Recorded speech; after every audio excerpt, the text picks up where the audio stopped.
Welcome to Disaffected. I am Joshua Slocum, and this is the show where we talk about culture through a psychological lens.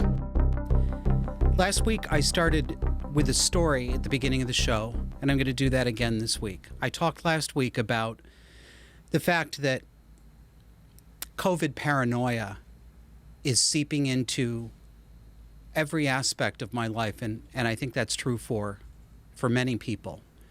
It's friends, it's work. There isn't really a place that I feel like I can escape from it. So this week, just the other day at work, I work in an office suite, and there are people who rent the office suite next door to me and across the street. And I was working away, I think it was Thursday afternoon, and I heard somebody coming in the front door, and I went out to say hi, and it was a therapist who works in the suite, the building actually across the street from me. And I had not seen him in a year and a half, and it was quickly clear why I hadn't seen him. We usually would run into each other on the street, on the block between here and the deli sandwich shop, that sort of thing. You know, hi, how you doing? Nice, how are you? That kind of thing. And he comes in and he says that he's just come back to his office after working at home and not seeing clients face to face for a year and a half. That was enough for me to put my guard up. And I was right. So this gentleman has refused to see clients or patients for a year and a half. Remember, this is a psychotherapist. And he comes into the office and he's fully masked up.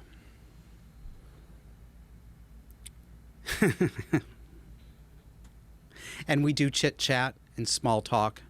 Well, actually, first, when he comes in, we greet each other, and the automatic behavior comes out that we're trained to do. I stepped forward, I smiled, I extended my hand to shake his hand, and he took a step back.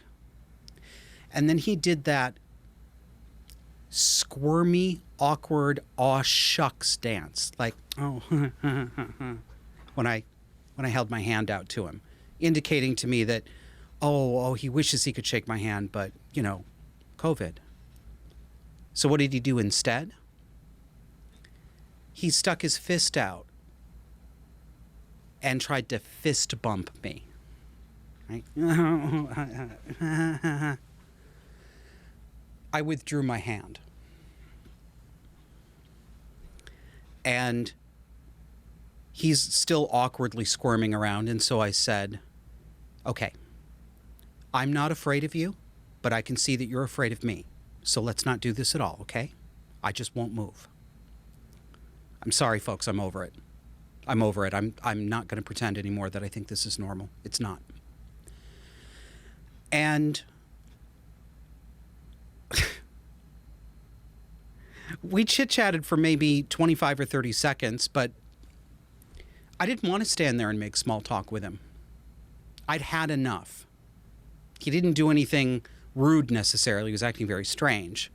But I've had enough of this.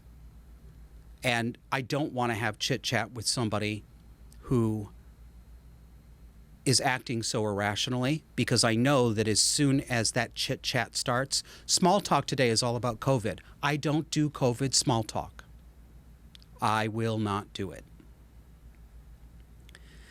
And I wasn't rude to him, but I did want to indicate to him that I wanted to get back to work and I didn't want to continue this social interaction. And so that is what I did indicate to him. I gave him a slightly forced smile. I didn't respond very much, one-word answers, until he got the message and started to feel socially uncomfortable enough to leave. Again, no words were exchanged. I didn't make a dirty look at him. I certainly didn't say anything rude or confrontational. But I indicated that this was over. This is done. And he left. And I thought to myself,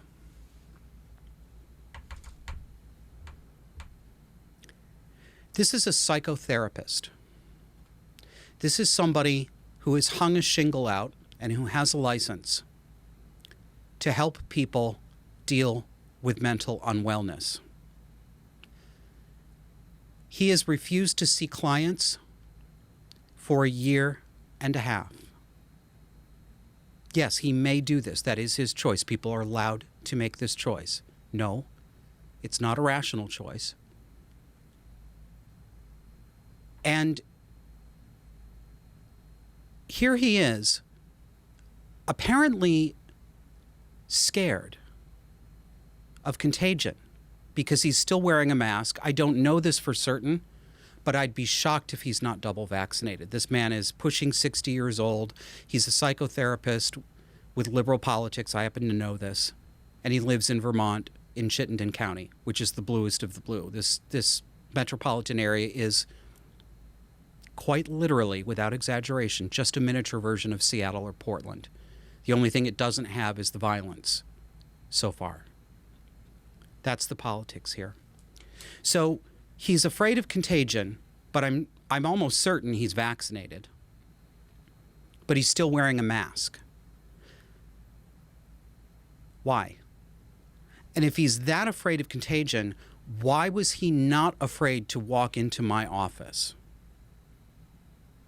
I mean, he shouldn't be afraid to walk into my office. But if your fear level is that high, what if I and my employee, my staff member, what if we both had COVID and we've been sitting in the small office suite that we share with the windows closed, as we do have them closed, breathing COVID out into the air? The mask isn't going to protect him. Apparently he doesn't believe the vaccine that he almost certainly has isn't going to protect him. And he refused my handshake. But he offered a fist bump. When you shake a hand, your palms touch. When you fist bump, the outside of your fists touch each other. In both cases, there is hand-to-hand contact. Why was he afraid to shake my hand, but he wasn't afraid to play fist bump with me? I'll tell you what I think. I think I was watching a mental health professional whose own mental health has been in decline, and he probably doesn't even know it. That is a level of irrational hypochondria, and it looks to me like a touch of obsessive compulsive disorder behaviors. I know what I'm seeing when I see it, and because I have had obsessive compulsive disorder. Yes, the real kind, the diagnosed kind, the kind with magical rituals and irrational thought patterns that repeat for hours on end and required me to do irrational things that didn't have any effect on the real world, but that soothed my pathological anxiety. And I recognize the behavior when I see it in other people. I'm not saying he has full-blown obsessive compulsive disorder. He might, I don't know. But none of this makes any sense. Everything is contradictory. And it got me to thinking about the fact that I can't in good conscience just recommend to people that they seek therapy anymore, even if I'm talking with people who could benefit from therapy. Because I don't trust the mental or emotional stability of so many mental health professionals. I don't know the universe of mental health professionals, but I am an observant person and I have a particular interest in mental health issues, as you know, as a listener to the show. And at least the ones that come across, that come in front of my vision, that grab my attention, are among the least stable, most emotionally activated people I have observed over the past year and a half. Terribly, excessively afraid of a virus that has very little chance of killing them. Apt to, instead of helping clients and patients contextualize their anxiety and really do some reality testing, right? Tell me how you feel. Tell me how you react to this. And then you and I can walk together and we can test this against the real world, and we can then poke around and find out where are your emotions consonant with reality and where are they dissonant, and what might we do to help bring more of your emotions into consonance with reality. I don't see them doing it. Quite the contrary, I see them succouring and flattering mental illness and symptoms of mental illness in people. They are validating it, and they're validating it in themselves. I can't. I feel very lucky.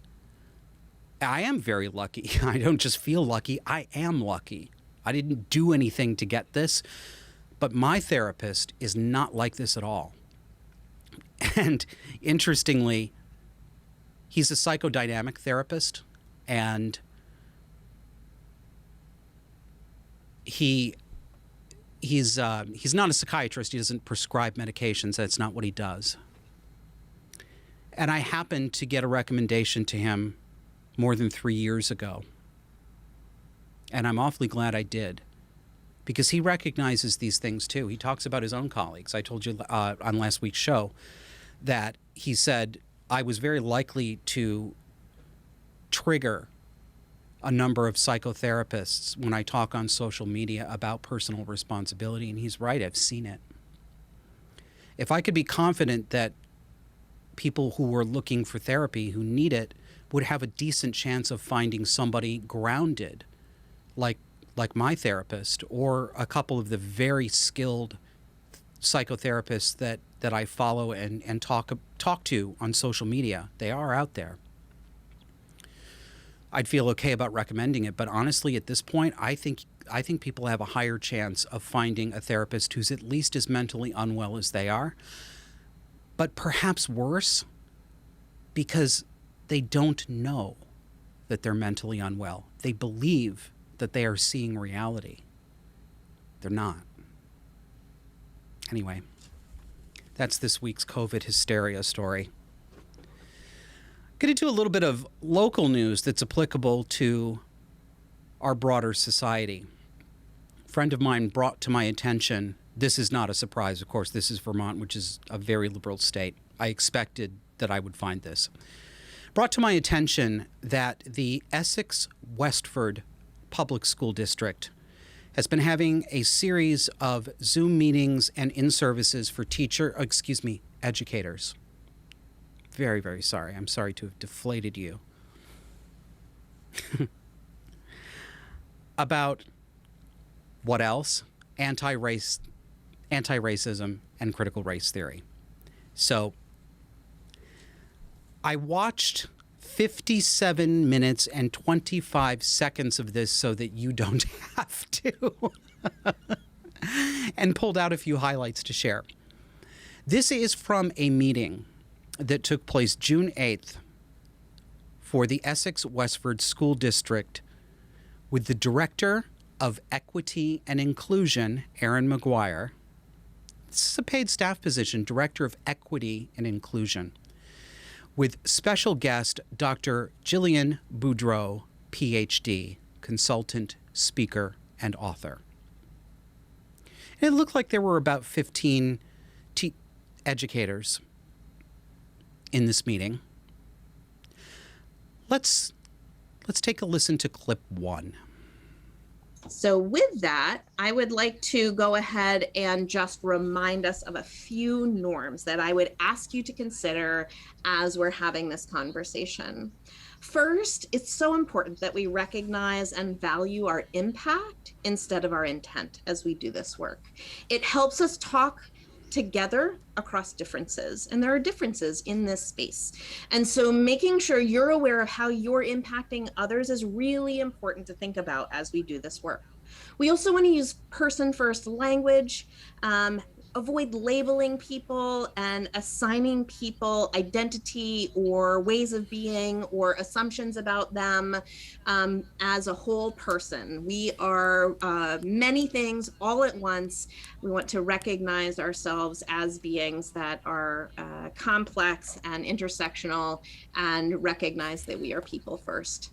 Please make sure you're only speaking for yourself as we go through this, and I would ask that you try hard to lean into discomfort while staying calm in this learning session. Is that it? Please take me out of that. Okay, you know what I'm going to say. First of all, the voice. Jesus Christ on toast. Why does every single one of these people have the voice? Hi, we're going to talk about diversity and inclusion. And as we talk about these really important things, I'm going to speak in a Valley Girl accent, and I'm going to do upspeak, so the tone of every declarative sentence sounds like a question. Oh, it drives me crazy. I don't know why that way of speaking, that affected way of speaking, that's not natural. That's an affectation. It's a cultural marker that's deliberately adopted. I don't know why it goes with this, but it does go with this. And of course, it is almost always, 99 times out of 100, a young, liberal, white woman. As were most of the participants in this Zoom session. Not young, there was a mix of ages, but it was, by my count, I think there were 15 people, and they were all white women, except for one man. And that'll come up again as we get to the next clip. But a couple of things I wanted to pull out here. They were bullet pointed on the screen for those of you who are listening and not watching. Talking about recognizing and valuing your impact instead of your intent. This is a slightly different way of stating something that's become familiar to all of us over the past 10 years. Intent doesn't matter. This is very important to people who hold beliefs like this. Your intent doesn't matter, only your impact. And who can decide what your impact is? Any person, not you. You can't decide that. Any person who listens to you, who feels that you had an impact on them, sorry, I'm not going to use impact as a verb, honey, so no, gets to say that you hurt them, that you had an impact on them. And even if you didn't mean it, you still did. Also, it's so corporate. Lean into discomfort while staying calm. Don't tell me what to do. And certainly don't tell me to lean into anything. I want you to really lean into your discomfort. The point of this, discomfort is the point of this. These people want their audience to squirm, to feel guilty, to feel insecure, to not be certain what they've done wrong, but to be certain that they have done wrong. That's important. They love the discomfort. Lean into your discomfort is often just a coded way of saying, accept that you will be insulted, accept that your character will be called into a question, accept slurs on your motivations and your ethics, and don't register objection. Accept it. Say thank you. Thank you, ma'am. May I have another? Now let's go to clinical psychologist and school psychologist, Dr. Jillian Boudreau, who took over the rest of the meeting. Let's roll clip 2. And I'm here to help us talk about race today, and systemic racism in particular. So I understand systemic racism as being psychologically and emotionally damaging to both those who experience it and to those who do not wish to perpetuate or see others harmed by it. So what that means, right, because I imagine that includes all of us on this meeting, is that everyone is probably going to have a hard time tonight. Strong feelings are expected, and we can work with them. We can work with them together. I am a psychologist, again, which means I do have expertise with human discomfort and what to do when it arises. So my main goal today is to help us expect that feelings like fear and even anger may come up, to help us stay engaged and keep our minds and hearts active anyway. I also aim to keep things as simple and clear as I can in describing my understanding of what is happening in our community and why it is happening. I also want to acknowledge the fact that there are 2 white women moderating our discussion today. when I was asked to join the discussion with Erin, I was really glad to do so. And the reason I wanted to was because I believe that learning and talking about systemic racism is in many ways white people's work. Yeah. Probably not anything unexpected in that clip that you couldn't have predicted. They're fulfilling exactly the stereotype scripted pattern that we always see from these people in these presentations. My main goal today is to help us expect that feelings like anger and fear may come up. She's telling you the truth. That is what she wants. She doesn't want to help you expect it. She wants it to happen, because you're not doing the work unless you feel fear and discomfort. Good Lord. I'm not unaware that there are 2 white women moderating this discussion and talking about systemic racism as white people's work. Yeah, I know, Joan of Arc. Let's listen to another one. Let's roll the next clip, number 4. So why is this happening, right? Why are we making such a big deal of equity in this school district? Well, systemic racism is still harming real Vermonters, including children in our community. One concrete example of this is in present-day Vermont, comes from the Vermont Department of Health. And the data that while only 6% of Vermonters are Black, Indigenous, and people of color, 18% of the people testing positive for COVID in our state have in fact been Black, Indigenous, and people of color. So that shows that non-white individuals have been 3 times more likely to get COVID than should have been expected based on the demographics of our state. Our Department of Health writes that this happened because non-white individuals are more likely to have essential frontline jobs that couldn't be done from home and that required closer physical contact with the public, as well as jobs that offered less access to paid sick time.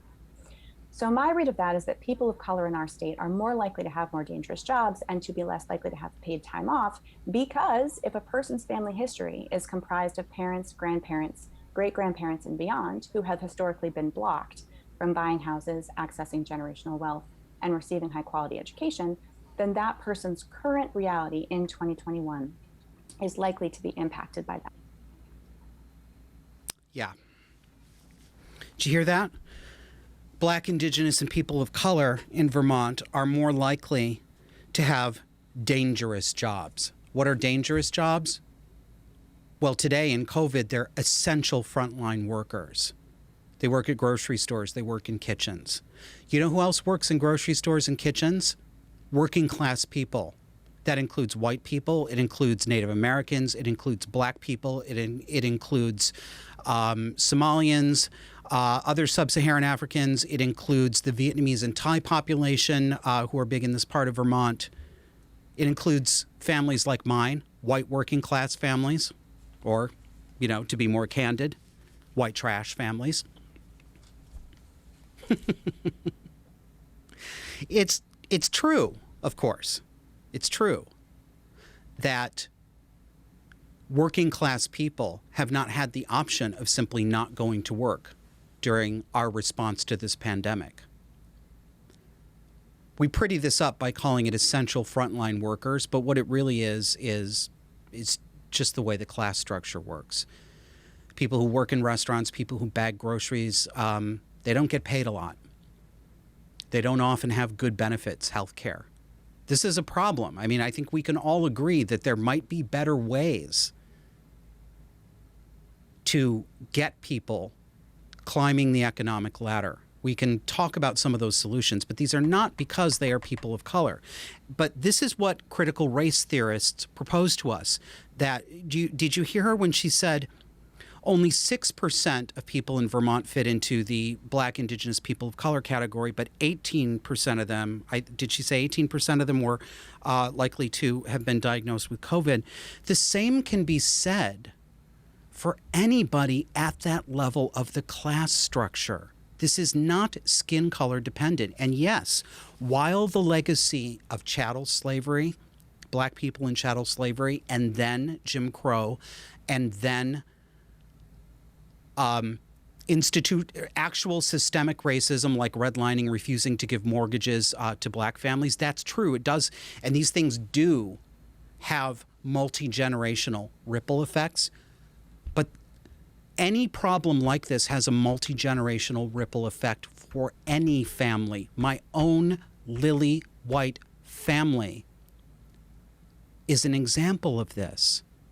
The salient problem here, and the problem or the characteristic around which working class people could build actual solidarity, is class, not race. Simply because more people of a certain race tend to be on a lower class rung does not necessarily mean that a racism was done to them. So irritating. So let's look at a still of one of the slides from this presentation. The title is Fear and Mental Shortcuts, and Jillian Bedreau here is talking about how stress and fear can affect decision making, which is not wrong. That's true. It's absolutely true.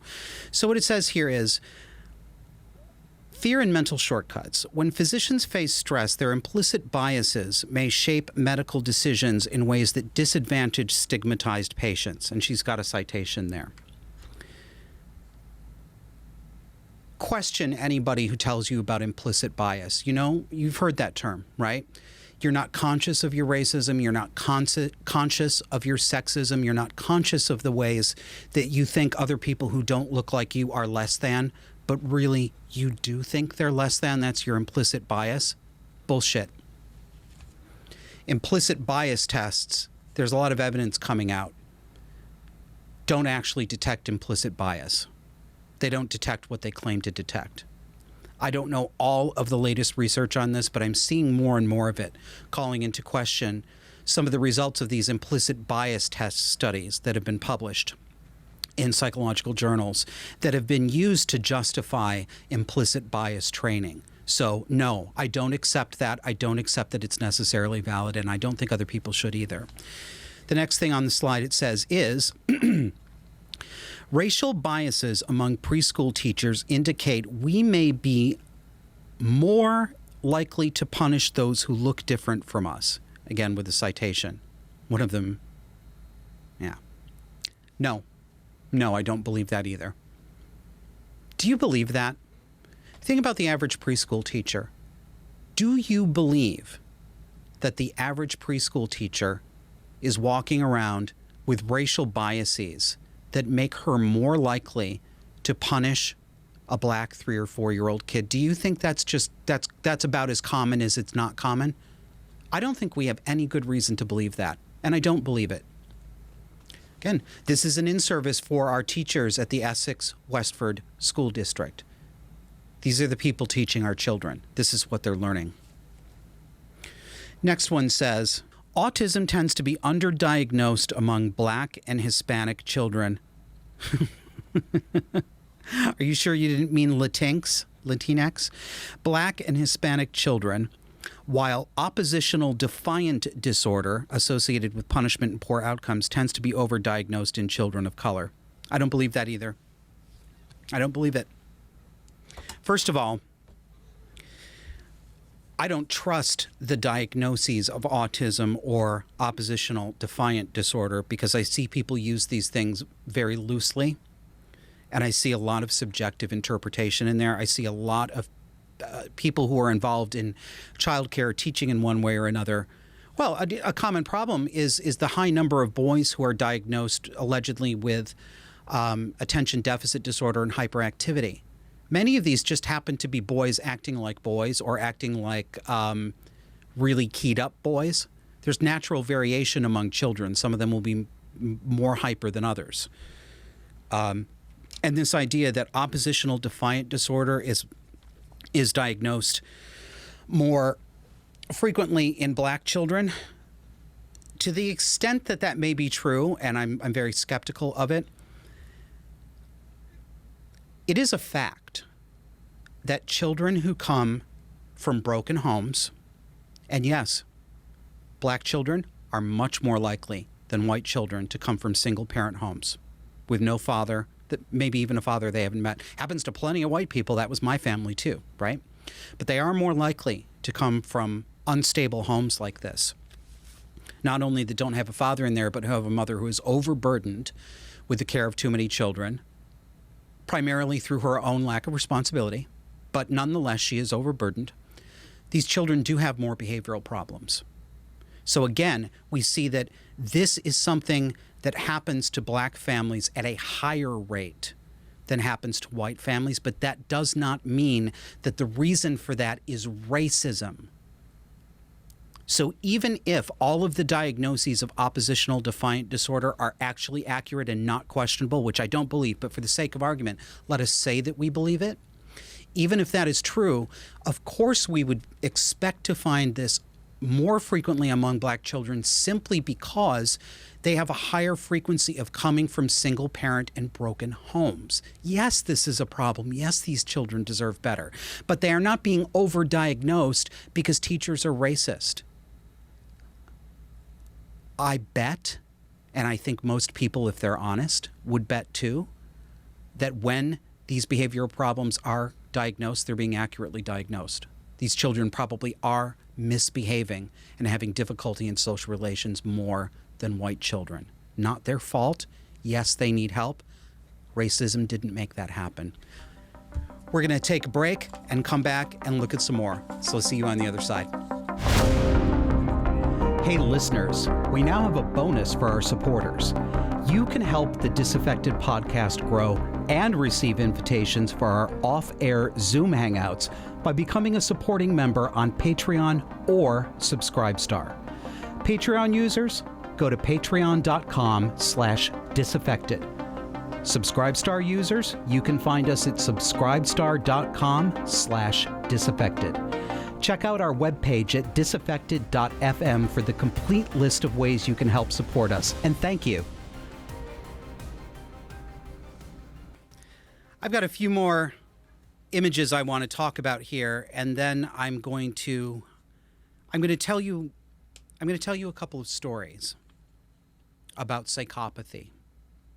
I haven't talked about psychopathy as much on this show as I have about the other cluster B disorders, and I think it's time to do it. But first, a slightly different form of madness. Let's take a look. There's a new, I don't know what you call it. I suppose you could call it a health service. What it appears to be is a new online prescription mill to reel in and take advantage of people who are trans or people who believe they're trans and remove necessary, careful medical gatekeeping and get them right onto hormones just as soon as possible. So this image that I put up on the screen is an advertisement from this new health service called Folx Health, spelled Folx.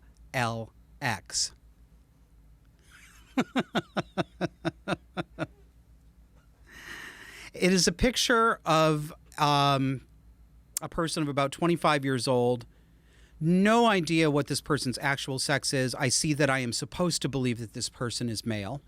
And he's standing there holding a sign that's resting on his shoulder with a great big medical syringe with the letters HRT for hormone replacement therapy. And on his shirt, it says, "Ask me about my pronouns."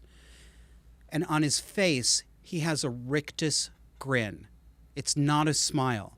I know you know what I'm talking about. If you don't pay attention to the difference, it's like this. It's like the Joker. It's like when people make a fake smile. The eyes and the mouth don't match. It's a rictus grin. This is not happiness. And the accompanying text is, these people, "I take up space to normalize the existence of trans and non-binary people. I take up space so that all pronouns and chosen names are affirmed." Then we're asked, how do you take up space? Go to takingup.space to share your story.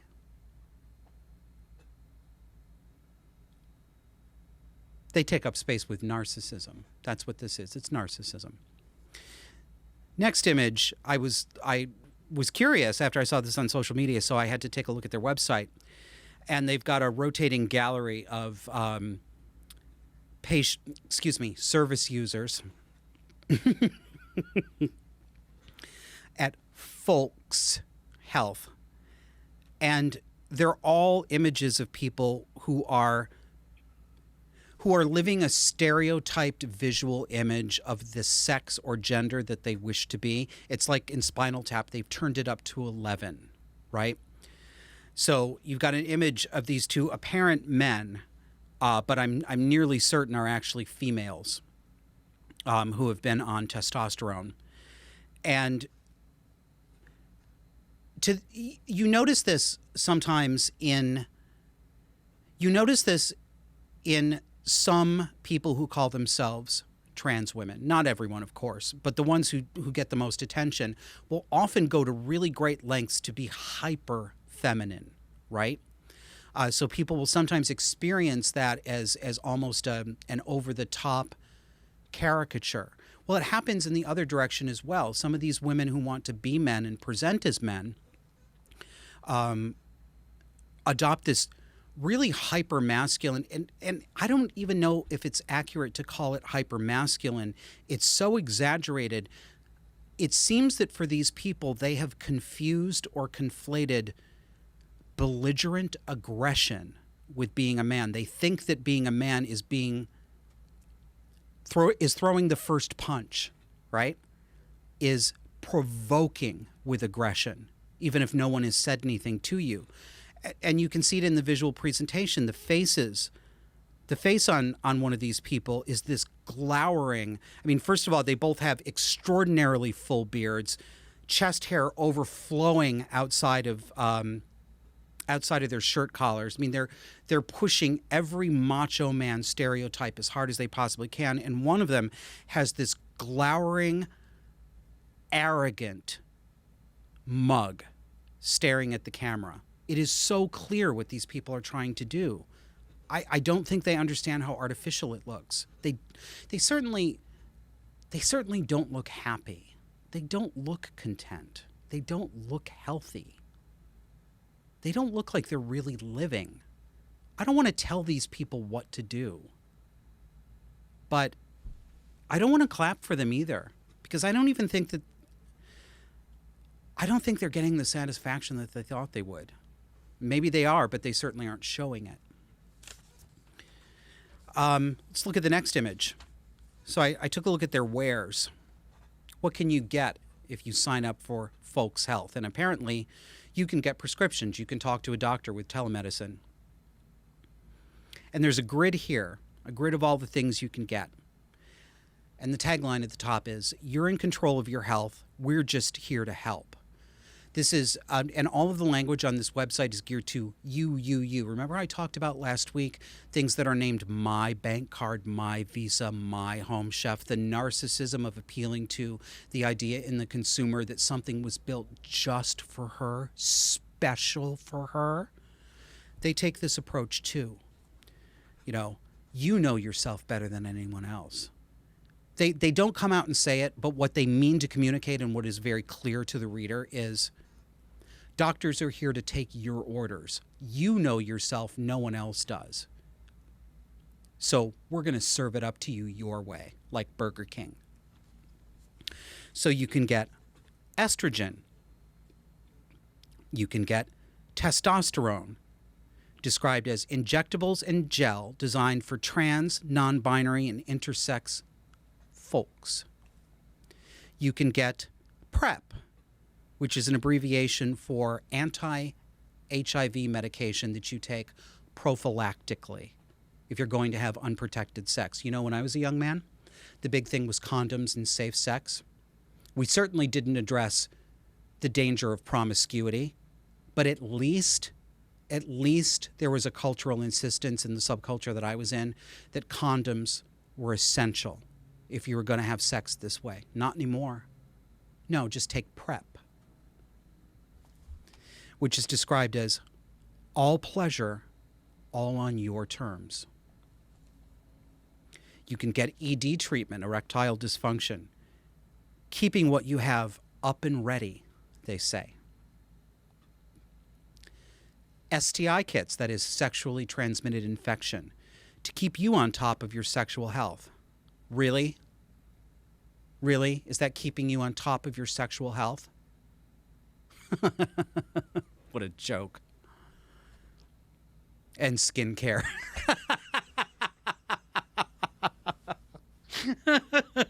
I didn't go further to find out if you could get false eyelashes, but I'll bet you could. Probably falsies too.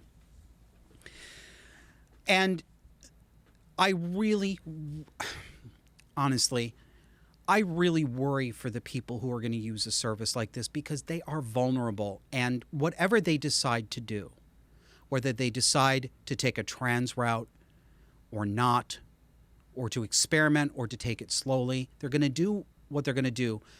But these people deserve to have medical professionals who will be straight with them, who will tell them the consequences and the potential problems that any of these forms of what they call treatment can do. And they're not going to get it from a place like this.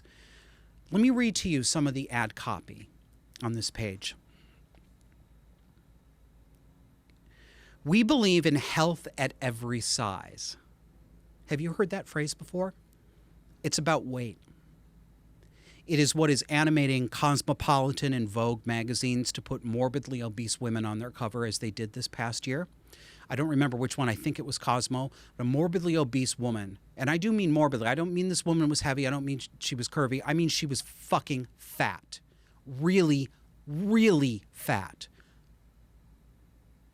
Dangerously fat. Type 2 diabetes fat. And the strapline was, "This is healthy." Complete reversal. We believe in health at every size. Folks clinicians are believers that, quote, health is not inextricably linked to weight. And yes, they did put quotation marks around the word health. Through the looking glass. By now, we've probably all heard about the, quote, obesity epidemic. Yes, scare quotes around obesity epidemic. They are, in fact, communicating to you that this is a myth. It's a lie. There's no such thing. That the solution to that epidemic is to lose weight through diet and exercise. But how many of us have heard of health at every size? Health at every size is a philosophy on health and weight that has three main components. 1, appreciating the diversity of bodies, including your own. 2, doing joyful physical activity. Spare me. 3, listening to your body when it tells you what and when to eat. If I listened to my body and ate everything it told me to eat, I'd be sitting here like Jabba the Hutt. You would have to forklift me up into this goddamn studio. Listen, friends, listeners, viewers, I'm not making fun of people who have problems with their weight because most of my life I've had problems with my weight. And if you have watched this show since it started in January of this year, you have seen visually my weight go up and down too. This is not opaque to me. I know myself. I sometimes gain weight and get fat. I sometimes yo-yo diet. I'm trying to do better because I have been on the borderline of type 2 diabetes for many years now, and I have heart disease. This is a problem that if I don't get it under control, I will be bringing those consequences onto myself. It is not that I don't have empathy for people. But when I'm fat, I'm fat. I'm not healthy at that size. I'm fat, and I have trouble controlling my blood glucose. You see the maw that these people are in? They're getting put into a wood chipper. That's enough of that. Excuse me. The whole site goes on in that vein. It's tragic. It's tragic. I hope at some point this will peak and crest, but I'm not sure that it will. I was going to show you another image, but I'm actually going to skip that image and go to the one after it because it's so funny. It's about a rock. So can we put up number 14 on the screen here? You're going to love this. Headline. This is from the New York Post. Headline. University of Wisconsin moves boulder seen as symbol of racism. And if you're listening to the audio version here, do yourself a favor and just look this story up because you need to see the image.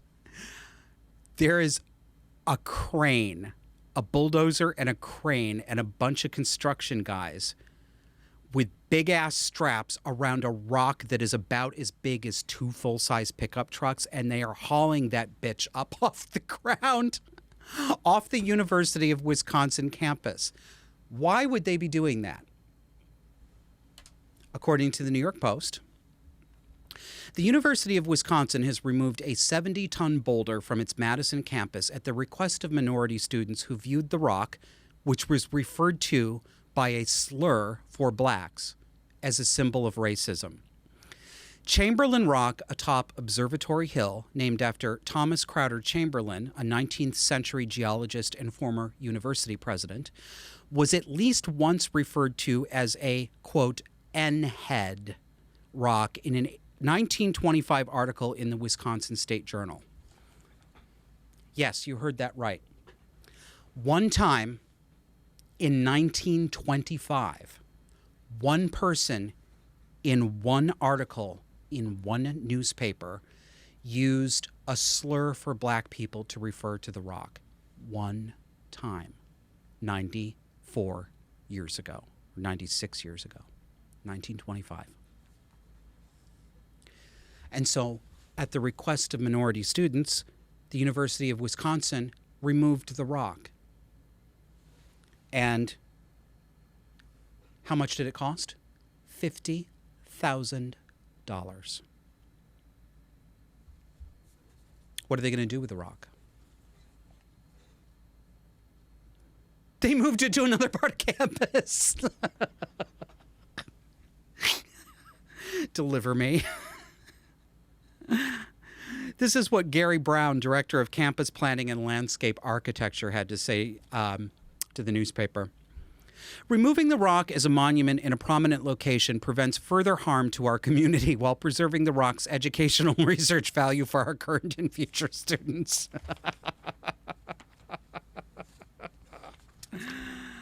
Oh my goodness. Pardon me while I fan myself, folks. It is very hot in Vermont, and this building doesn't cool down very quickly. So, which was it Blanche Dubois in Streetcar Named Desire? Or was it a character in another movie? I'm not perspiring, I'm glowing. So, let's talk about something a little more serious. Let's talk about psychopaths.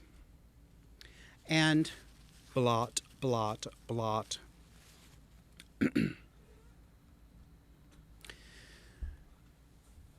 One of the consequences of growing up with parents who are personality disordered and abusive is that you learn to relate to people in patterns. Well, you learn to relate to other people in fucked up ways. You confuse abuse for love. You confuse a Pied Piper for somebody who's actually making a space that you can belong in authentically. You, I think, find yourself bored or uninterested in potential partners, romantic partners who are stable, caring, committed, and you are entranced by dangerous people. And that certainly happened to me. I've told you before that between the ages of 12 and 13, my mother institutionalized me. I was sent to an institution in Syracuse, New York called Elmcrest Children's Center, which offered treatment to what they call at-risk kids. They never say what they're at risk of, but they're at risk. From intensive, from outpatient counseling to living on campus to living in a group home. And I started out on the main campus in an observation house for about a month, and then I was moved to a group home with 7 or 8 other boys who were budding criminals. Some of them were rapists. Some of them were arsonists. Some of them were brawlers and fighters. I wasn't any of those things. I didn't act out as much, very much at all against other people. I acted out on myself. I tried to kill myself. The one time I acted out on somebody else was the day that my mother cornered me and I'd had enough and I hauled off and hit her. And I'm not sorry, because she never touched me again. But between trying to kill myself and smacking her across the face, I earned myself a ticket to family court. And as difficult as it is, it's difficult, and it was very difficult. It was terrifying, absolutely terrifying. I mean, you know the home that I grew up in, right? I've told you about this. My mother is a cross between Joan Crawford and Carrie's mother in the movie Carrie. It was a hell of a place to live in, but it was all I knew. And being among strangers in what was, in actual fact, nothing but a glorified orphanage, a moderate security glorified orphanage, was really scary. But it probably also saved me. It might have saved my mother, too. So that's how these things unfold. When I got out of the family court, when I was no longer a ward of the court, I went to court at 16 and became an emancipated minor. And lived on my own in several apartments, lived a very marginal existence. I was very unstable, of course. And by the time I was 17, I'd already become an alcoholic. And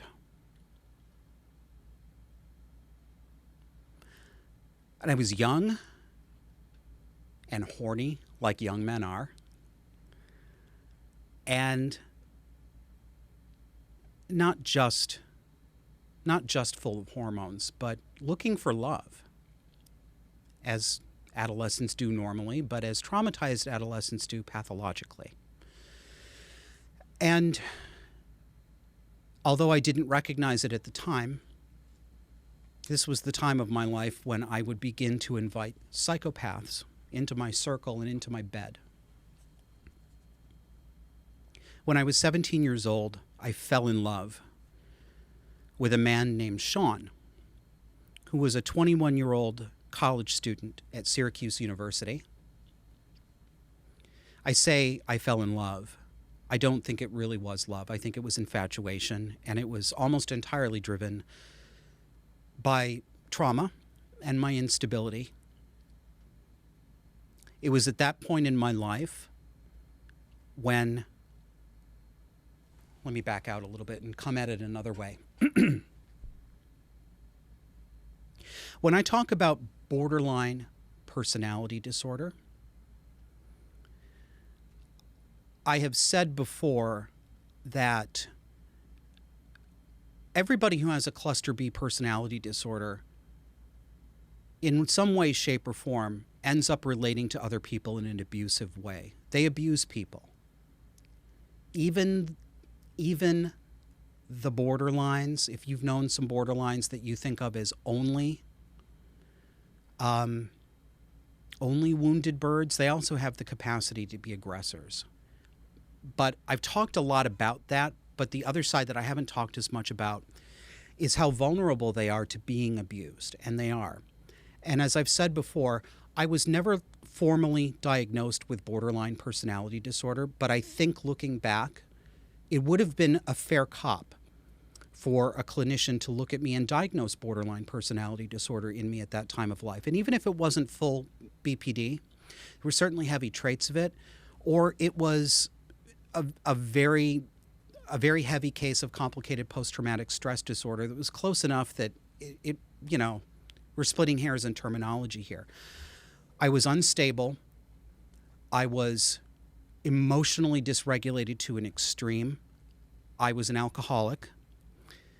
I was clingy and melodramatic and histrionic. I was desperate. I was desperate for approval, desperate for attention, desperate for someone to tell me that he loved me, desperate for somebody to take care of me. And borderlines, some of the worst abuses that happen to borderlines or to emotionally unstable people is how they fall into relationships with narcissists or psychopaths. Sean was 21 years old and shouldn't have been dating a 17-year-old boy. Sean was my first boyfriend, my first sexual experience.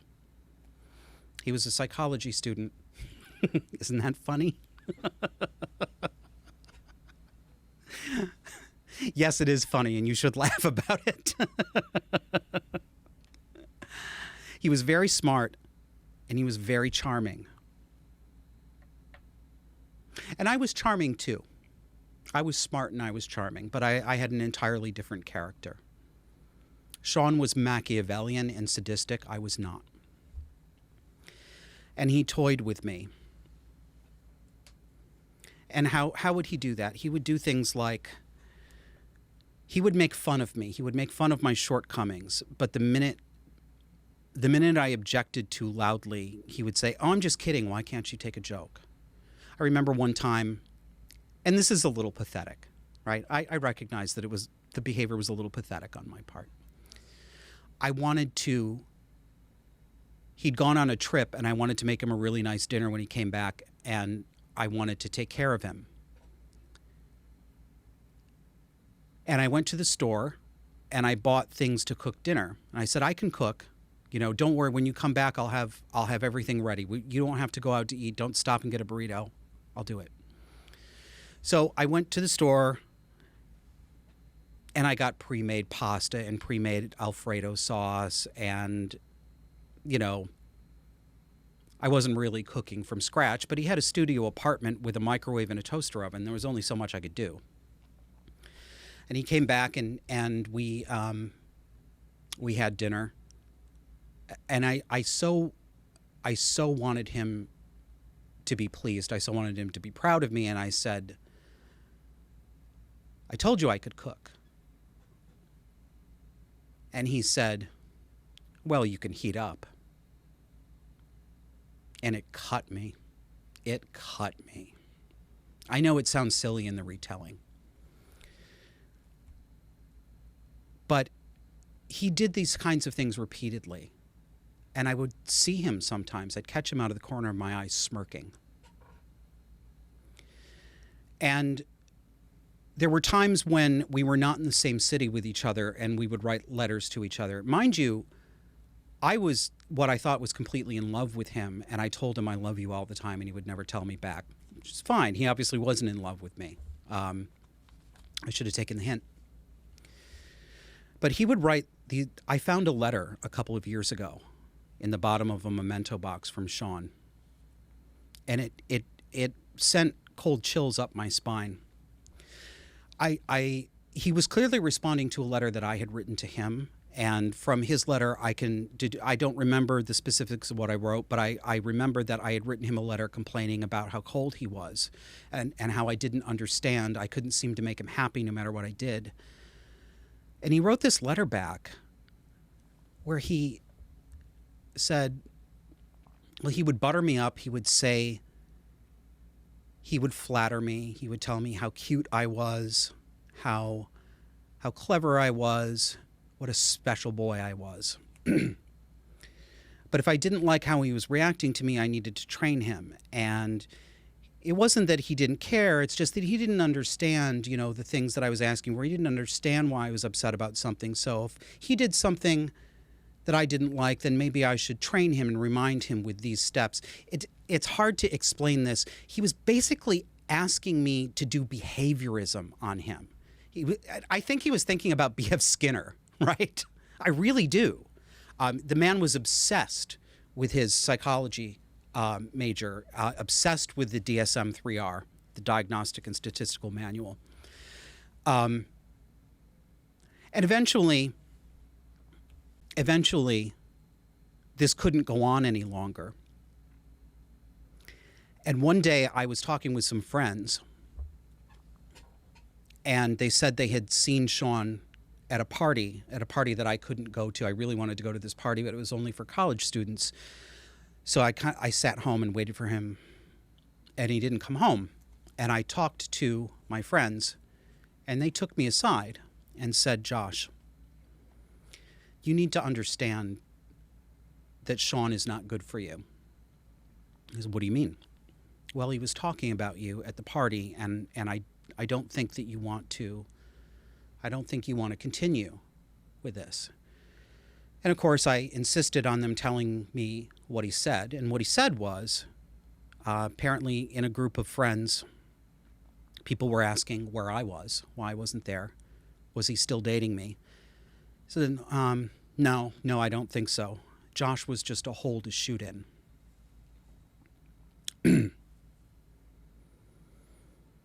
Well, you can imagine how that felt, right? And it was really a mask off moment.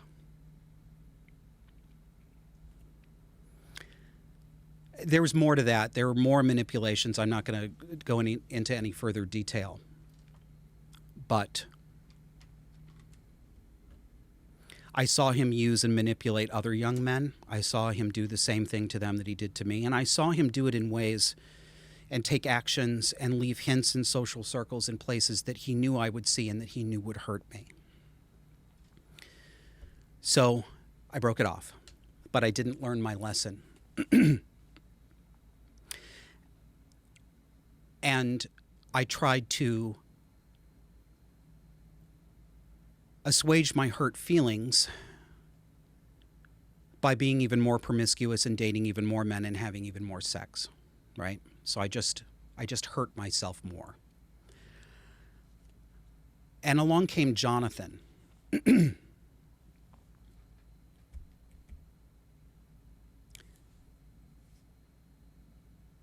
I debated about telling this story. I'm going to tell it. I am a little bit nervous right now.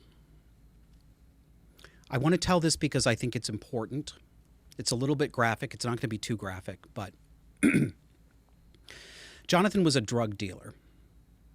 And he was somebody that I'd seen hanging around my social periphery for a while. And I was entranced by him because he was, and he still is, one of the most beautiful men that I have ever seen in real life. Unbelievably beautiful, rare.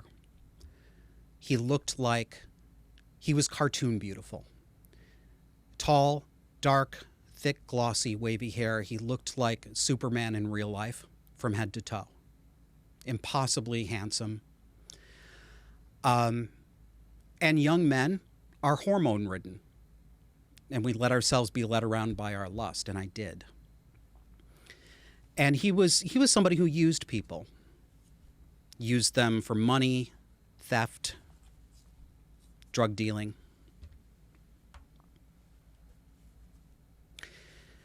And one day I ran into him at a party. And here's the point before I tell you the rest of this. Any person, not any, but most young people, most people my age, if they had come from a stable upbringing, would have known he was trouble from 50 yards away. They never would have gotten close to him. They never would have hung around with the people that I hung around with. And I went home with him from this party. And I was already drunk. And I wanted to fool around, right? I didn't want to have sex. I wanted to fool around. I was attracted to him. You'll understand why this made the aftermath of this difficult. But I didn't want to have sex. We got back to his apartment, and he drugged me. Why do I know that he drugged me? I know what feeling stone cold drunk feels like. I know what it feels like to pass out from being drunk. And this was not that. This was something wholly different. He drugged me, and then he raped me. And when I woke up the next morning, I didn't know where I was. I was in his bed.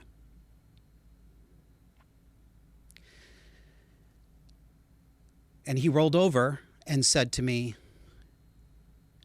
"Do you remember what I did to you last night?"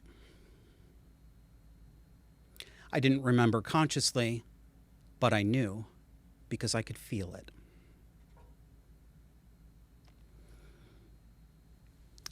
And here's why I tell you that story.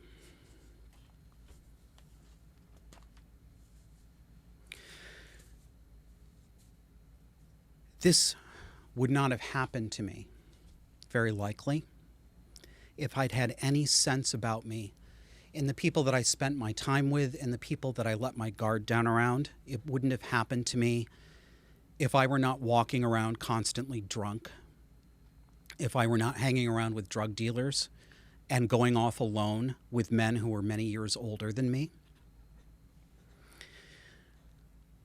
I think a lot of very bad advice is given particularly to young women.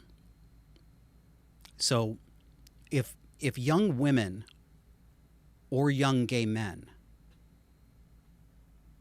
were listening to me, I would say to them, it is true that you are not to blame for being raped. The rapist is at fault. You are not to blame for being beaten. You are not to blame for being abused by your partner.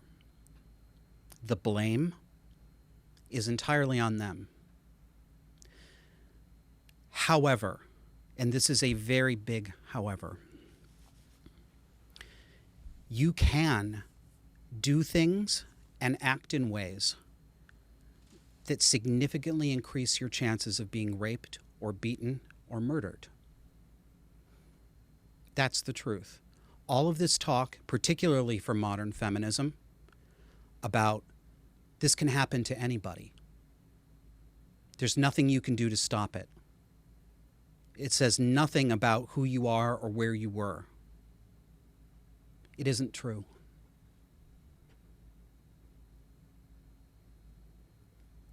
I ask you to hold two thoughts in your head at the same time. It is true that you are not to blame if this happens to you.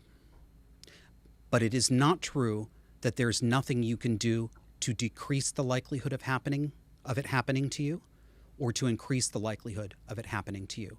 That is not true. And it doesn't need to be true in order for the fact that you are not to blame to also be true. It is more complicated. This is not a yes or no issue. The fact of the matter is, young people from broken homes and from traumatized homes give off signals to predators, and predators look for us. They can smell it on us. They can smell the desperation. They can smell the hunger. They can see the weakness. They see that we can be manipulated. We can be gotten drunk. We're party boys and party girls. Sure, I'll try that drug. I'll try anything. Sure, I'll try that dangerous sexual practice. This is like the wolf that follows a herd of deer and keeps his eye open for the one with a limp or the one who is underweight. It's easier to go for the sickly and the weak, and that is who they go for. And the human animal does it too. Human predators do it too. That was not the last time in my young life that I went to bed with somebody and was brutalized. Sadly, it took me a longer time to come to my senses. And I did. But I'm lucky I'm not dead. And I've known people like me who are dead. So I would say to you, psychopaths are predators, and psychopaths know who their prey is.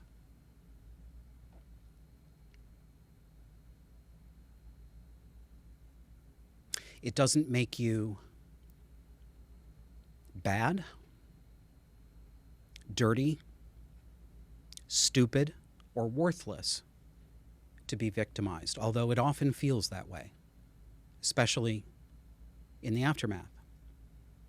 But you have to decide that you are worth more, and you have to exercise good judgment.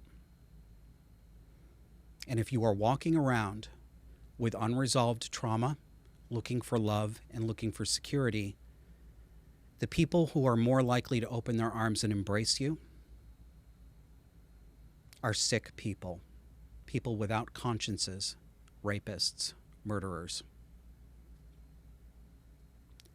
There's a lot you can do to better protect yourself. You won't fend off everything. I could be walking down the street tomorrow. I'm a middle-class guy now, right? I have a white-collar job. I could get beat up tomorrow too. But I'm far, far less likely to run into something like what I ran into in my youth, because I don't put myself in those situations anymore. So, I know that was heavy. Thank you for listening. And we'll have more after the break. Come back. Make sure to subscribe to Disaffected on your favorite streaming audio platform so you can take us along for the ride. Find us on iTunes, Spotify, Pandora, iHeartRadio, and almost anywhere else you get your podcasts. Welcome back. I want to put a cap or a coda on the last segment before I move on and finish this show out in this segment. We talk about family patterns of intergenerational trauma. And the story that I just told you is an illustration of one way that that cycle plays out for people. It is connected to my family history. And this is a cycle and a pattern that millions of families go through generation after generation. My mother, the borderline, the narcissist, the woman with occasional psychopathic traits and psychopathic acting out, my mother was also brutalized. And her mother before her was brutalized. My grandmother's first marriage was abusive, violent, physically abusive. Her second marriage that produced my mother and my aunt was also abusive. She married an alcoholic. She was, by that point, also an alcoholic. According to my mother, the verbal abuse between grandmother and grandfather was mutual. But according to my mother, the physical abuse was my grandmother physically abusing my grandfather, who was not only an alcoholic, but you'll have to forgive the terminology. This is the family terminology. I don't know exactly what was wrong with him. He had a form of lameness in a leg. He couldn't stand very long. He couldn't get around very well. And according to my mother, my grandmother would go after him with skillets and hit him about the head with them. And yes, I do think this is where my mother got the idea 5 years ago to throw iron skillets at her husband's head. But my mother, the vulnerable borderline, married a man who was violent and who beat her and who beat me. Not my brother, not my sister, not his children, right? I come from a different man. Thanks, Mom.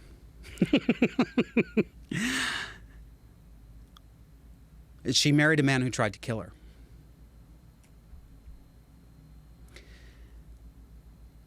And I just told you the story of how I reenacted that cycle. My sister reenacted it as well. The first man that she was with brutalized her and extorted her. These are not random patterns. These are not things that just happened to my grandmother and just happened to my mother, happened to me, happened to my sister. They happened, but they were not forces of nature. They were not inevitable. They required the cooperation and the participation of the victims. My grandmother, my mother, my sister, and me. Again, that doesn't make any of us responsible for what those men did to us. But it didn't just happen. However, the good news, I don't even know what to call it. The good news is that these patterns can be broken. My sister broke them. I broke them. Many people have broken them. I'm sorry to say that I think that the people who break them are the minority. I don't think it's most people, at least not in my observation. But my sister is not the young, traumatized, battered woman that she was 20 years ago. She's married to a wonderful man. She has a son with this wonderful man. She's giving her child a stable, loving, married, two-parent family, and she's happy. I am no longer an alcoholic, and admittedly, that's recent. I only stopped drinking 13 months ago. I was a high-functioning alcoholic, but I was an alcoholic nonetheless. I was never a day drinker. That may have been the one thing that saved me from having a harder withdrawal than I might have otherwise. But I haven't lived that way for a long time, the way I lived then. These patterns can be broken. I've seen it happen. I've done it. So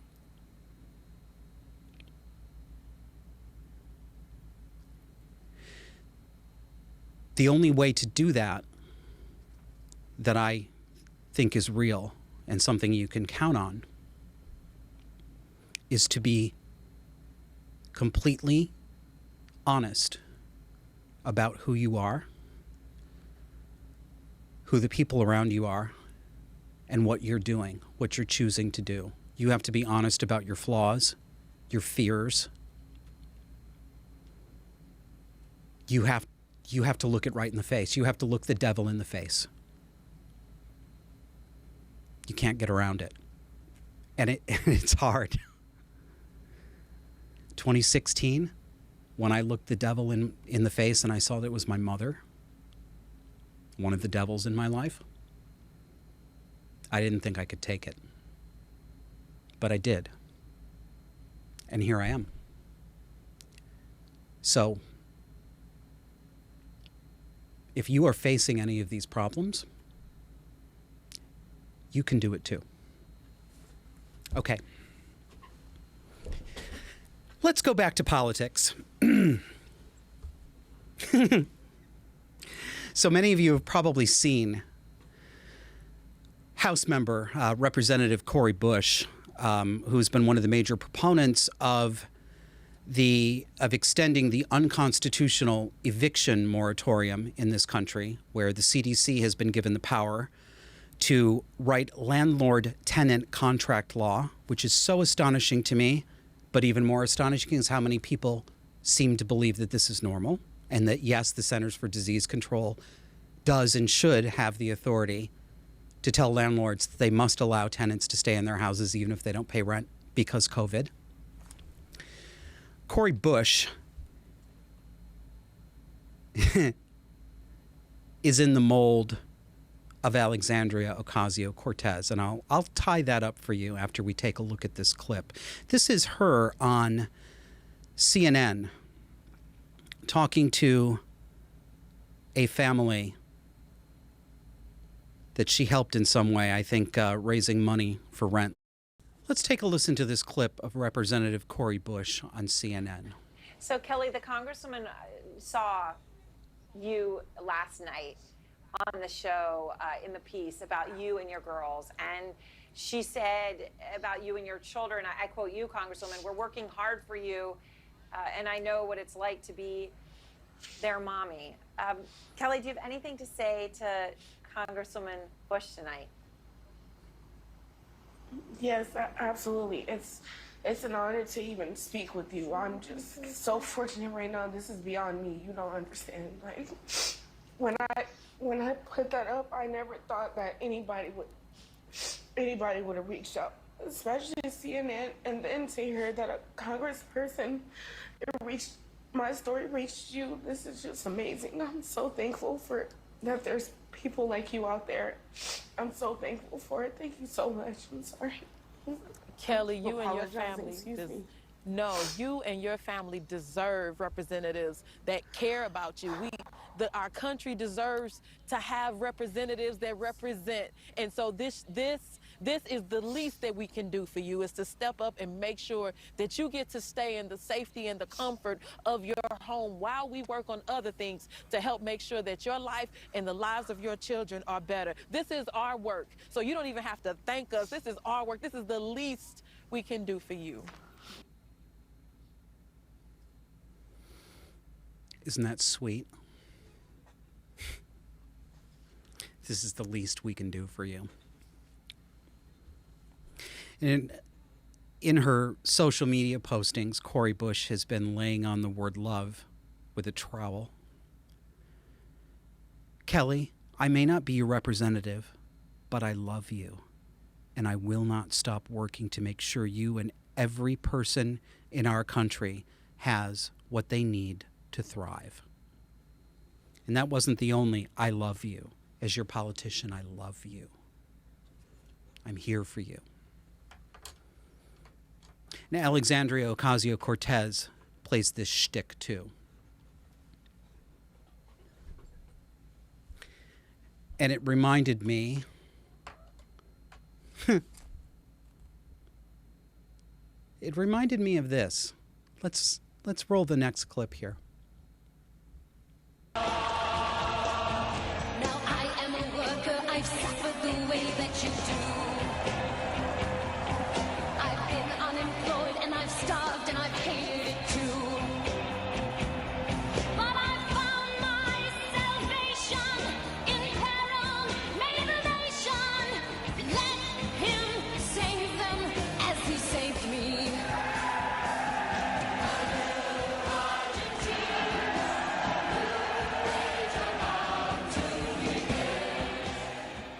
Yeah.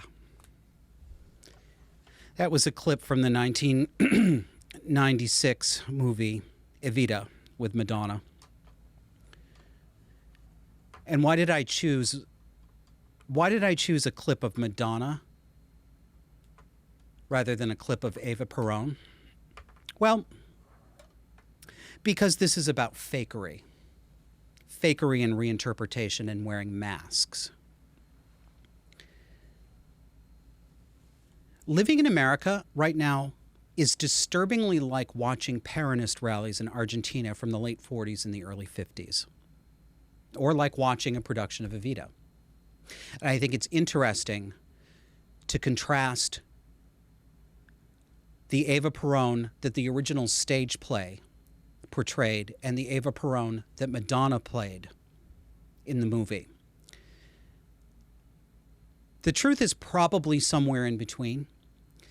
But Patti LuPone's Eva Perons, well, and really not just Patti LuPone's Eva Perons, but Andrew Lloyd Webber and Tim Rice's Eva Perons, was portrayed as a narcissistic, grasping starlet who slept her way to the top and cooperated with her husband to build an image of a loving mother to the people of Argentina, to the workers, to the descamisados. Whereas Madonna portrayed Eva Perons as far more sympathetic, for reasons that I think are very clear to anybody Madonna's the cluster bee I can't quit, you guys. She's a narcissist. I think she has features of borderline personality disorder, histrionic personality disorder, narcissistic personality disorder. But I still have a great deal of affection for her, probably owing to the time in my life when she was popular and I was young. But she clearly saw Eva Perons as a mirror image of herself. You know, this is a woman who has built her career on creating controversy and being shocking, and then being wounded and befuddled at how the world reacts to her deliberate provocations. She doesn't learn a lot of lessons. But as I watch people, I mean, Ocasio-Cortez, you could be forgiven for thinking that she's trying to create herself a modern-day Eva Perons. And the way these Democratic politicians, particularly the squad members, Rashida Tlaib, Ilhan Omar, Alexandria Ocasio-Cortez, who's the fourth one? Is the fourth one Cori Bush or someone else? I can't remember. They're all positioning themselves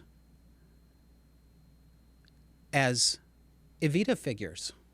They might as well be standing on the back balcony of a caboose on a moving train, throwing cash out the window while Argentine housewives scoop it up with tears of joy streaming down their faces. You can hear the lyrics of this show in your head, watching these people grandstand and watching Americans respond to them, sometimes tearfully, really crying, over-emoting on social media, blessing them. And their year and a half of free, quote-unquote, free money in unemployment benefits coming at the expense of the Treasury, coming at the expense of landlords who have to house people and can't evict them even if they haven't been paying rent for a year and a half. That's our Fundación Eva Perón right there. That's what they're doing. It's the same bullshit. Why try to govern a country when you can become a saint? It's sickening. I want to close up with, of all things, Quentin Tarantino. So there's a story going around this week about Quentin Tarantino in an interview that he gave on a podcast. You will pardon me, dear audience. Thank you for sticking with me, but it is time to blot again in this benighted heat.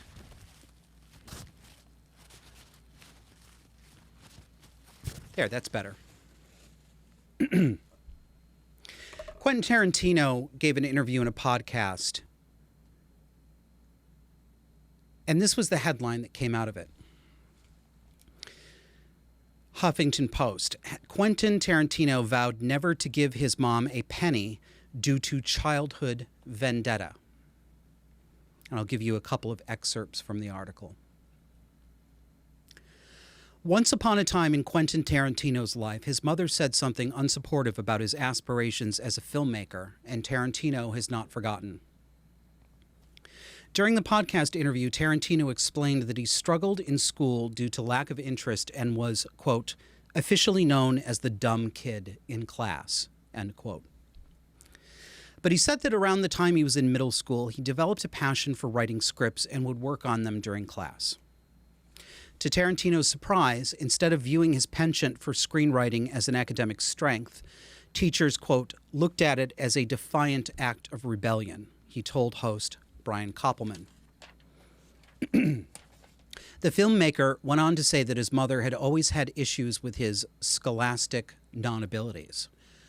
One day, his mother began reprimanding him after his teachers had informed her that he was writing scripts instead of doing schoolwork. And there we go into an extended quotation from Quentin Tarantino. He says, In the middle of her little tirade, she said, "Oh, and by the way, this little writing career with the finger quotes and everything, this little writing career that you're doing, that shit is fucking over," he recalled.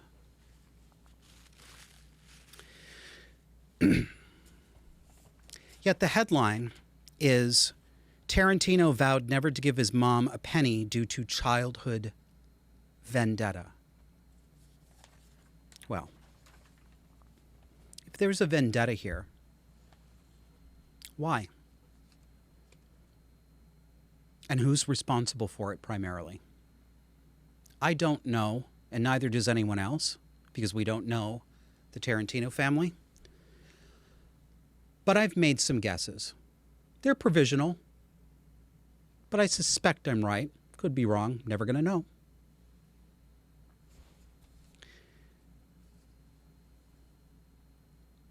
That does not sound to me like something that a normal and loving mother would say to a child.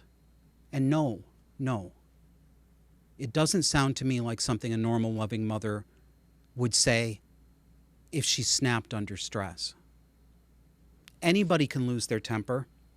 Good parents can lose their patience with their children and say regrettable things. All human beings do that. But this, the air quotes around your little writing career, this is a middle school kid she's talking to, her son. This little writing career, that's fucking over. That sounds more to me like something my mother would have said. That sounds like something that the many cluster B mothers of friends that I have known over the years have said. It's humiliating, deliberately so. It's calculated to humiliate and degrade her child.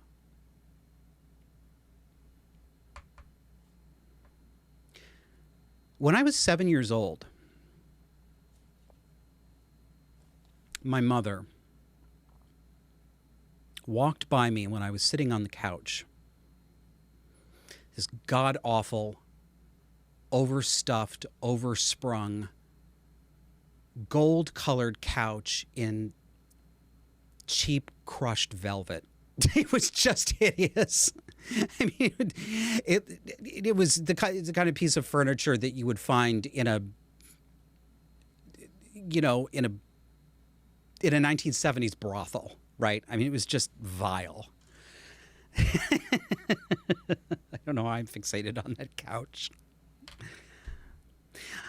I was slumped over on the couch, and I was not an athletic child. I wasn't overweight as a child, but I wasn't athletic. I didn't like exercise. I still don't like exercise. I'm still physically lazy. I'm a hard worker, but I hate sweating. My mother walked by and she looked over at me and she looked at my stomach. And she said, "Go outside and get some exercise, Josh. You're soft. Girls will admire you for your physique, not your flab. Now get out of my sight." It's obvious why I remember that. Because it hurt. It was humiliating. It wasn't a correction. It wasn't a suggestion. It wasn't a, "Hey, I think you need some more exercise. You want to go out and throw a ball? What about riding your bike? I always feel better after I ride my bike, and if you go out there and ride around the block a few times, let your imagination go wild. Dinner will be ready when you come back." It wasn't that.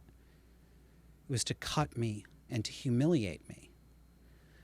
And I was going to say, if she'd only said something like that once, but parents who say something like that never say something like that just once. Because again, that's not a normal mistake. That's not the kind of mistake that a loving father or loving mother makes when he's lost his temper at the end of the day. I remember it because it was emblematic of almost daily humiliation. and cutting bitchery. My mother was a cold and calculating bitch. That's what Quentin Tarantino's mother sounds like to me. And as I thought about this and I looked at the reaction to it online, it occurs to me, I don't know how many they are, but there must be many men suffering silently right now because there is not cultural space to be honest about their abusive mothers. We have endless sympathy for women with abusive fathers, which we should. We should. I am not criticizing that. But we are understanding when a woman carries trauma with her because a father abused her sexually, physically, emotionally. We express understanding when some of these women turn out to not like men very much, right?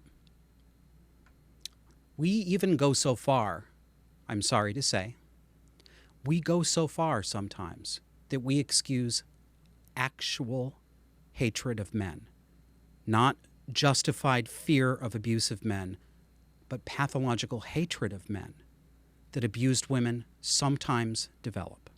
I'm not criticizing these women, but there is such a thing as hatred of men.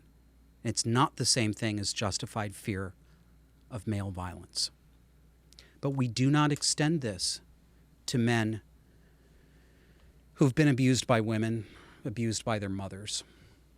And of course, as I blot again,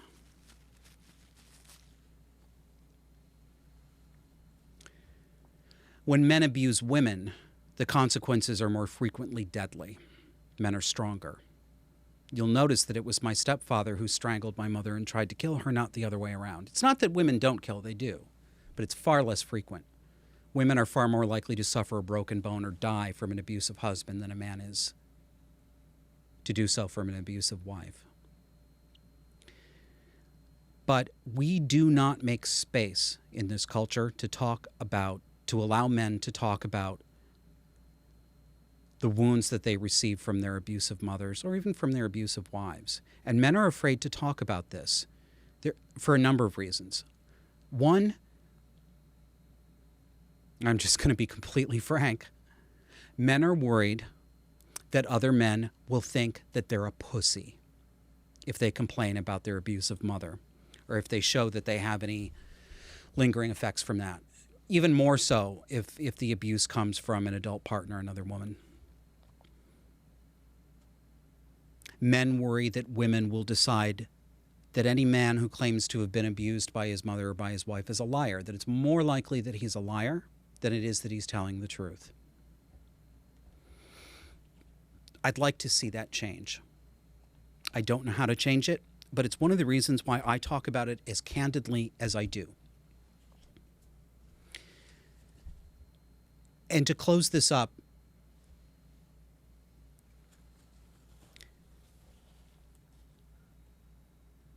I narrate my past in public on this show, not because I want expressions of sympathy,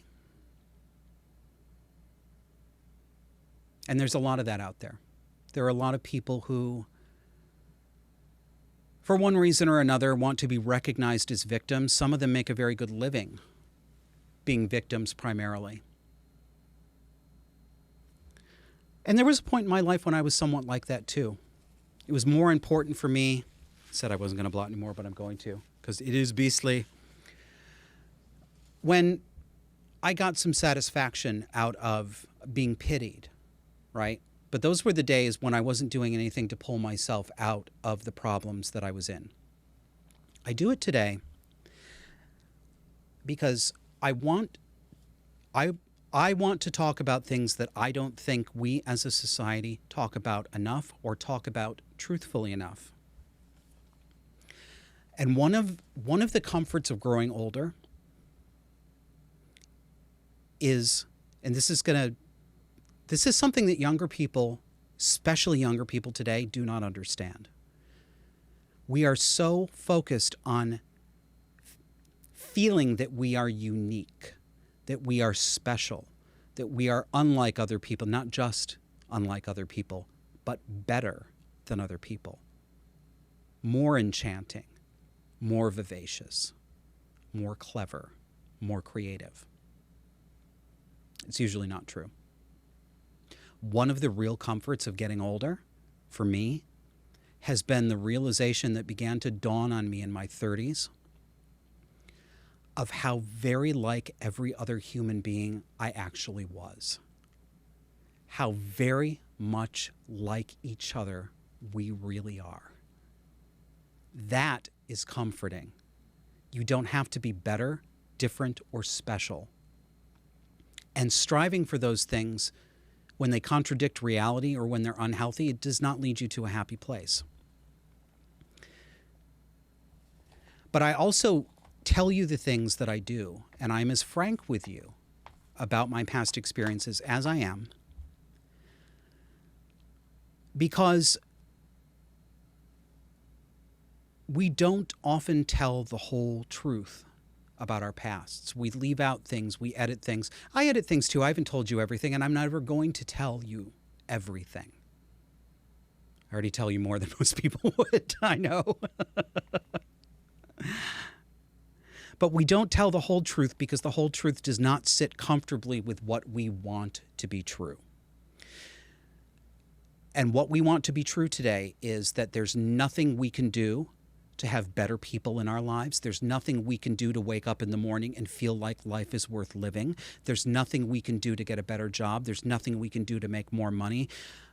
We are only victims. We want to be coddled and protected, but flattered at the same time. And most of all, we want to believe that we are 0% responsible for any harmful, unpleasant, or tragic things that happen to us. And it is not true. It's not true. And it is a trap. It is a trap that I lived in for many, many years. It's true that we're not to blame for being child abuse victims. We're not to blame for being raped. We're not to blame for being financially extorted by people. But it's only trivially true. People who have survived child abuse learn distorted lessons about love and security and interpersonal relationships.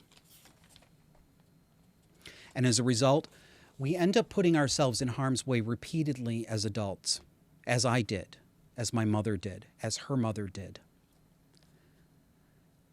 And we spend a long time sitting and crying and pitying ourselves and saying, why did this have to happen to me? Why are people so horrible?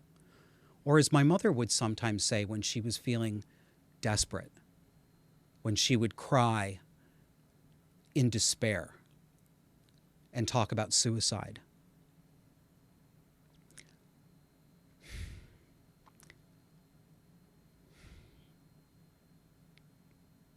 She would say,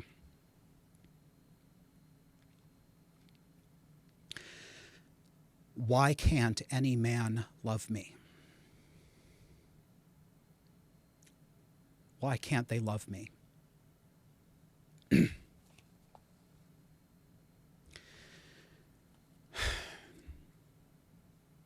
Because you're picking the wrong men.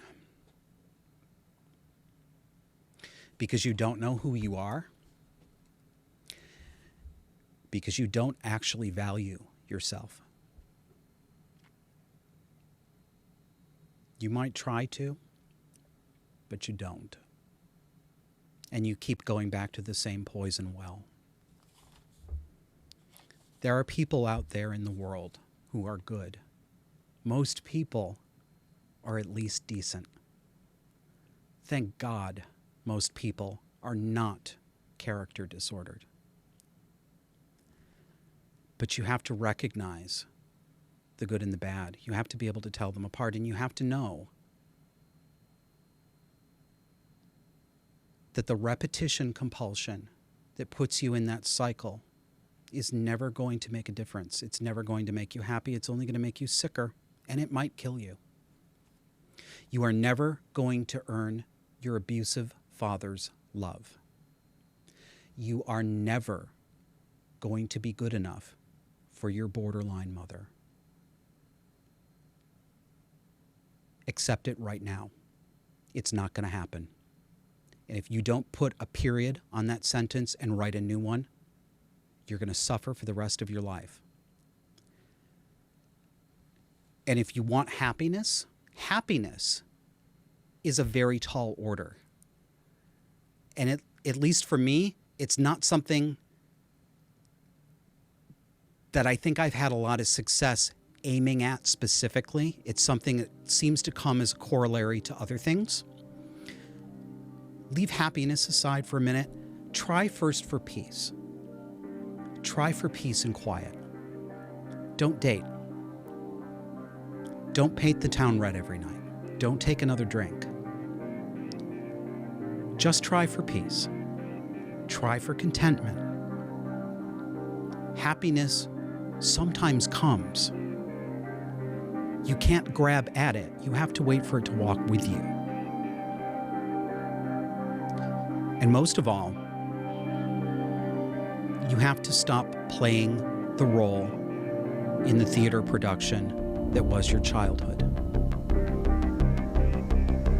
That's the show. Thank you for joining me. I'll see you next week.